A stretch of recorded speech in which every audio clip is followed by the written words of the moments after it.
Արդեն ավարտույթ դարձած մեր հավաքն է մայիսի 1-ից։ Մենք հավաքվել ենք այստեղ, որպեսզի մեր ձայնը միացնենք աշխարհի բոլոր աշխատողներին, ովքեր պայքարում են իրենց իրավունքների համար, ովքեր իրենց արմիությունների միջոցով հարցեր են լուծում իրենց աշխատանքային իրավունքները առաջ խաղացնելու համար։ Աշխատողները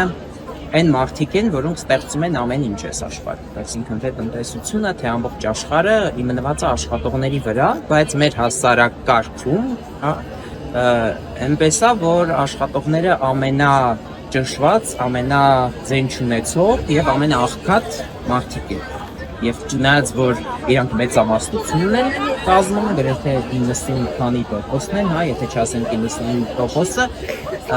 բայց իրենց հետ չեն խորհրդակցում իրենց վերաբերյալ օրենքներ ընդունելուց, իրենց համար չեն ստեղծում սոցիալական պայմաններ, սոցիալական երաշխիքներ եւ դեռ մի բան է հակառակը հիմնական իշխանությունների կողմից, երբ որ ինչ-որ արտադրություն է տրվում կամ ինչ-որ քաղաքականություն է մշակվում, որը պիտի լավացնի կյանքը, մշակվում է, որպեսզի լավացնի կյանքը խոշոր տեսարողի, հարուստի,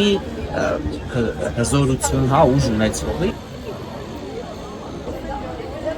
Կառավարությունը բացատրում է, որ բյուջե ձևավորողը տնտեսվարողն է, գործատում է։ Հիմա ես կհերքեմ եւ բոլորովս կզնդահերքեմ։ Մենք բոլորս աշխատում ենք եւ վճարում ենք հարկեր։ Նույնիսկ մինիմալ աշխատավարձ ստացողը տարեկան 200,000 դրամից ավել հարկ է վճարում։ Բացի դրանից մենք գնումներ ենք անում, ծառայություններից ենք օգտվում եւ այդ մեր վճարած գումարների արդյունքում տնտեսվարողը եկամուտ է գեներացնում եւ վճարում հարկեր։ Էլի մենք վճարեցինք այդ հարկը։ Հիմա եթե ուղիղ կերպով մենք բյուջեի 1/3-ն ենք փակում, անուղղակի կերպով մենք բյուջեի մեծ մասն ենք փակում։ Այնպես որ մենք պետք է պահանջատեր լինենք, մենք պետք է ասենք, որ մենք ենք վճարողը, հարկ վճարողը մենք ենք, բյուջեն ձևավորողը մենք ենք։ Նենց որ մեր հանդեպ պետք է առավել ուշադիր լինի պետությունը։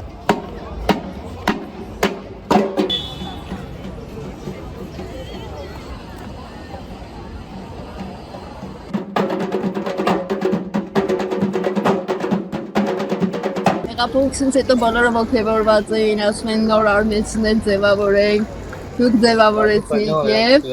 մենք ձևավորեցինք արմենցին եւ փաստորեն աշխատավայրերում այդքան էլ այնպես չի, որ իրավիճակ է փոխվել, գործատուները նորից նույն տրամաբանության նույն գործելավոճով շարունակեցին աշխատել, իհարկե մեր արմենցինը Մատենադարանի արմենցինը ունեցավ շատ խնդիրներ գործատուի հետ, իհարկե մենք դրանք հաղթահարել ենք եւ որպես արմենցին ես կասեի, որ մեր արմենցինը կայացել է երկարատև պայքարի, անընդհատ պահանջներ դնելու, աշխատողների իրավունքները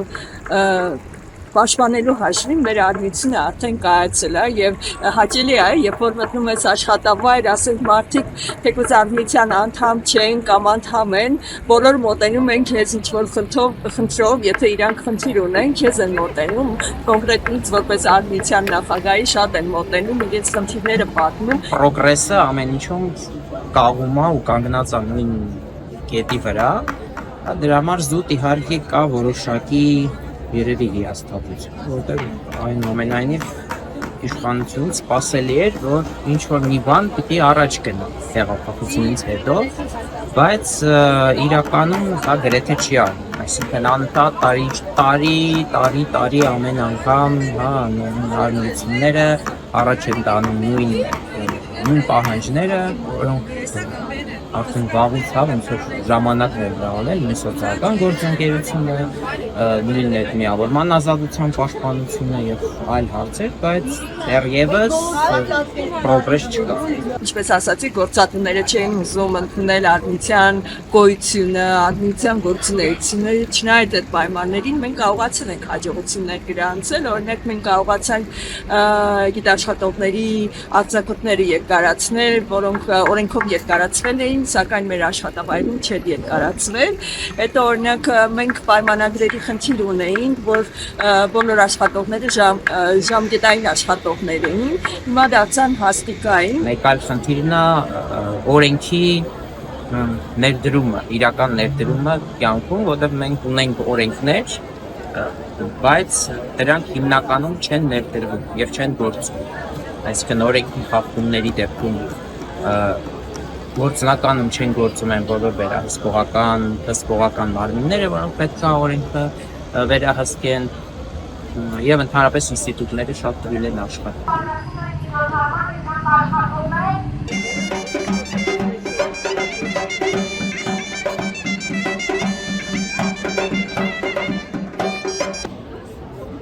Հաստատի էքսպլուատացիայի դեմ պայքարի միակ հնարավոր միջոցը աշխատավայրում, ոչ քաղաքական առում, աշխատավայրում դա միանշանակ արմիություն, տնտեսական պայքարի, բայց տնտեսական պայքարը չպետք է լինի միայն, պետք է լինի քաղաքական դաշտ համապատասխան։ Հայաստանում դա չկա։ Ոչ միայն Հայաստանում, շատ երկրներում չկա իրական։ Քաղաքական դաշտը բարձր բուրժուական է։ Ինքը պաշտպանում է միանշանակ առաջին հերթին բուրժուական դասակարգ բուրժուազիայի շահերը եւ դրանով իսկ նպաստում է էքսպլուատացիայի զարգացմանը։ Ինչով է բացատրում, որ խորհրդային միության փլուզումից հետո շահագործման խնդիրները հավանաբար միայն սրվել են, բայց արմիությունների համատարած անկում կա, արմիությունների նկատմամբ տոտալ անվստահություն եւ արմիությունները մեծամասամբ ընկալվում են որպես ձևական ոչ արդյունավետ կառույցներ։ Գիտեք, նախ փաստացի այդպես էլ կա։ Արմիությունները ոչ թե ընկալվում են, մեծամասամբ ոչ բոլոր դեպքերում։ Մեծամասամբ այդպիսիք ցավոք սրտի հանդիսան։ Ցավոք սրտի։ Ու ցանկացած տեսակի արմիությունական ինչ-որ ընդվզում ինքը արմիության վերին օղակների կողմից կամ կասեցվում է առհասարակ կամ հանդիպում է լրջագույն դիմադրություն։ Արմիությունները ընդամենը գործիք են դարձել բուրժուական դասակարգի ձեռքում կառավարելու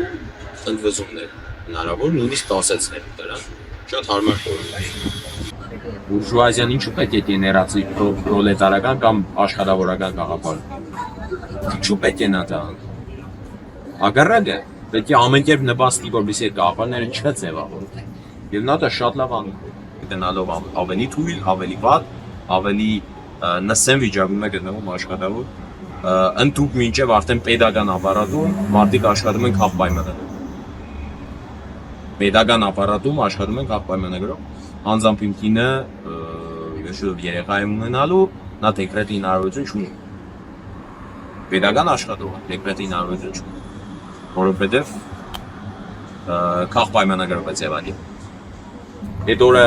իսպար ստերիլիզացումը այսօր, մայիսի 1։ Ինչքան արյուն է թափվել այս օրը նշելու համար,